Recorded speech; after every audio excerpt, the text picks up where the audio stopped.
All right, welcome back to LG Locks, another edition of our five-pack college football and NFL picks.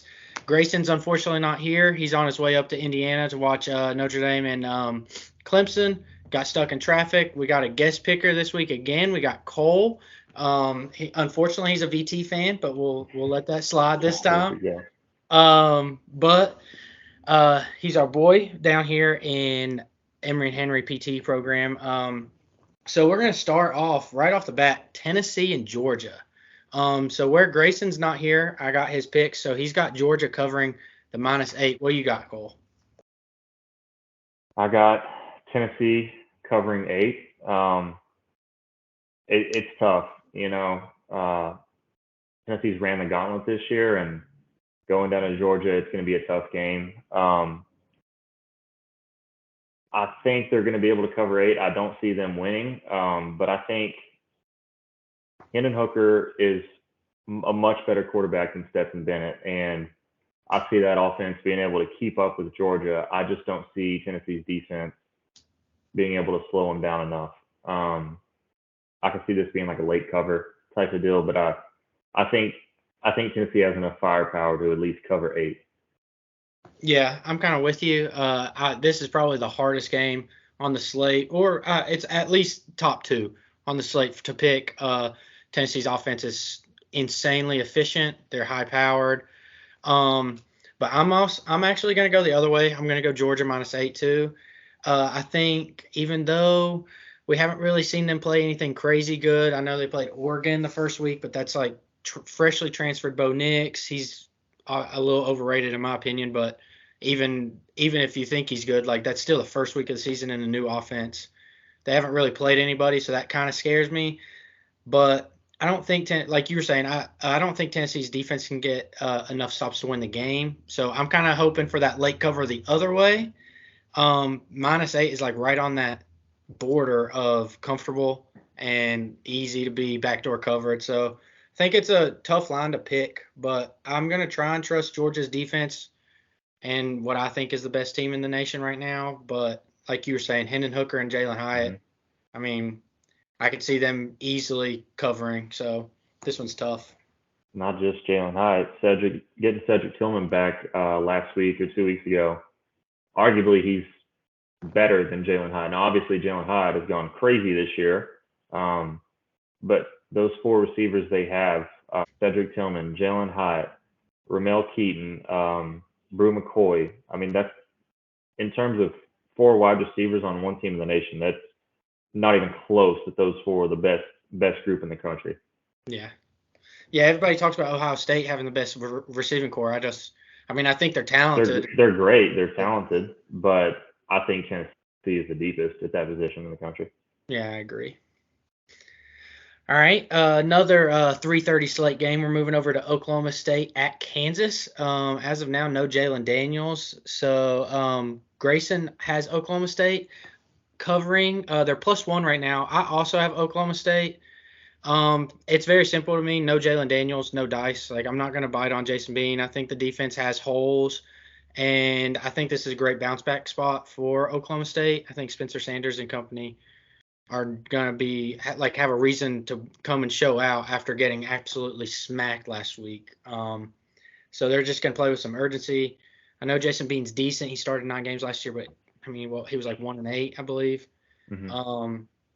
So I think this one feels like a no-brainer. I say that, and Kansas might win, but what you got on it? I think even with Daniels, I see Oklahoma State running away with this. I think this being a pick'em is wrong. I see Oklahoma State bouncing back really big after getting absolutely embarrassed last week by Kansas State. I think Spencer Sanders is going to have a great game. I don't really see this one being close. Yeah. I mean, the only knock on Oklahoma State is their defense is just very poor. It's weird. They have like a top 5, like I said in our last week, they have a top 5 in third down conversion defense, but they're like over 110 in pass defense and stuff. So it's really weird. They get the stops when they need. And I think, like, even if, like you said, even if Daniels plays this time, he's going to be off. But if Bean plays, I think they can easily get at least 1 interception, maybe 2. Mm-hmm. Definitely. All right, now moving into another heavyweight battle. We got Bama going to Baton Rouge. He has Bama covering the 13.5. What you got on this one? I got Bama covering. We've seen this story year after year with Nick Saban. They lose a game, and then the rest of the year they go on to beat the hell out of everyone. Now I know LSU's playing great ball. Um, I know Jaden Daniels actually statistically has been better than Bryce Young this year, but at the end of the day, it's Alabama. You know, I don't I don't see LSU being able to keep up in this game. Yeah, you could be worried about that late backdoor cover, um, but I see Bama putting up a lot of points in this game, and I don't see LSU meeting that. So riding with Bama to cover 13.5. Yeah, this is like I was saying with the 1 and 2 hardest lines. Like we were talking about before, 13.5 is a lot of points, but you said, I mean, we've seen the story with Bama and Nick Saban. If they lose a game in the season, they go on and dominate the rest of the season.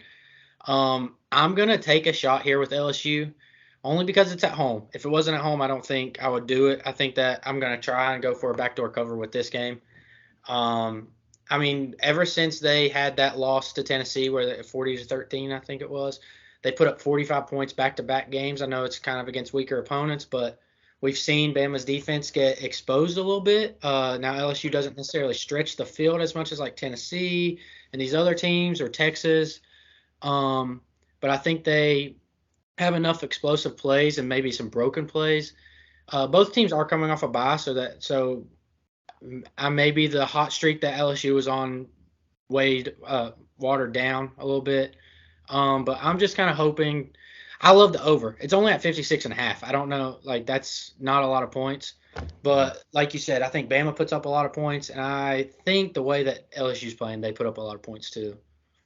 Another big thing with this is I think it was 15 or 16 penalties that Alabama had against Tennessee. I want to say it was the most they've ever had under Nick Saban.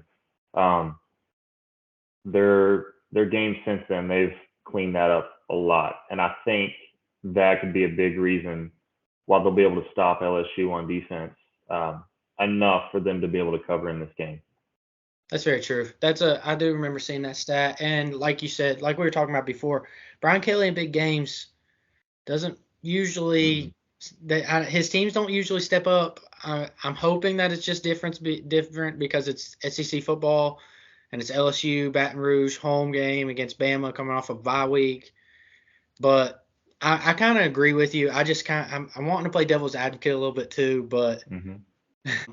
but I talked about Texas, so moving on to that one, Texas Mm-hmm. -2.5 at Kansas State. Kansas State just destroyed Oklahoma State. And Texas is coming off a bye, but they lost at Oklahoma State, so there's a little comparison there. I think the bye probably helps them out for me in this one. They are favored going on the road, so that's a little nerve wracking for me. I don't really like taking home favorites in Power Five. I mean, road favorites in Power Five games unless it's clear favorites.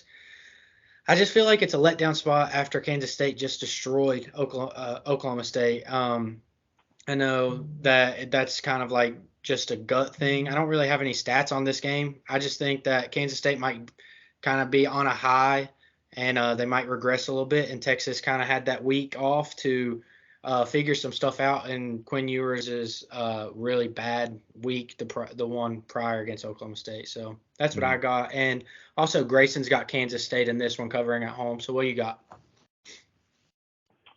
I got Kansas State covering 2.5, and I really like their money line here.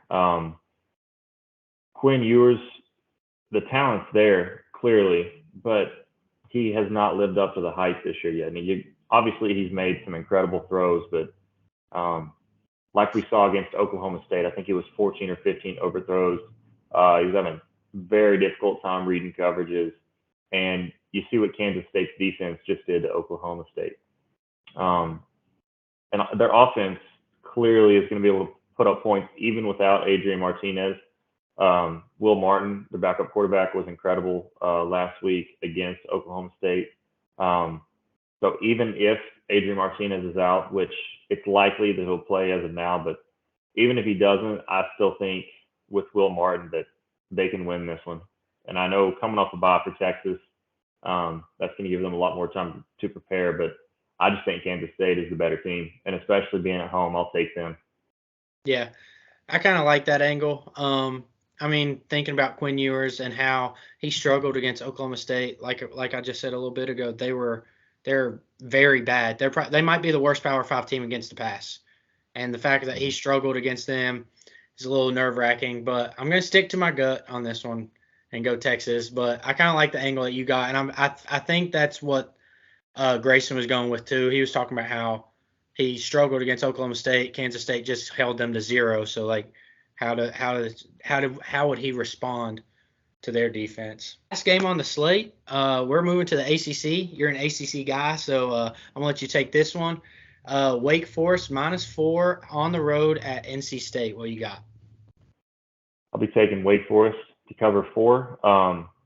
Obviously, the headlines around NC State losing Devin Leary, their starting quarterback, about 2 weeks ago to a season-ending injury. MJ Morris last week against my Hokies. Once he was a full-time quarterback starting in the second half, he diced us up. I think you're going to see his talent, but I don't think it's going to be able to keep up with Sam Hartman and his Wake Forest offense. That slow mesh is going to terrorize that aggressive NC State defense. I think their outside receivers are going to get enough separation because they like to play press up on the outside. I see Wake Forest winning this one by about 10. Yeah, Grayson's got Wake Forest on this one covering. I'm with you. So we got a squad ride on this game. I think Sam Hartman. Bad news. Yeah, I know. It's Bad like college game day when the whole board is lit up the Kiss same of death. thing. Yep. But like you're saying, that slow late mesh, Tony Gibson, Homer, he's from really close to where I'm from, in Van, West Virginia. So I know like his defenses, a mobile quarterback is the worst thing, and Sam Hartman's mobile enough. The worst thing to happen to a Tony Gibson led defense. And like you were saying, with that slow mesh and them being aggressive, they're probably going to be able to get some separation on the outside. I just don't see NC State being able to keep up.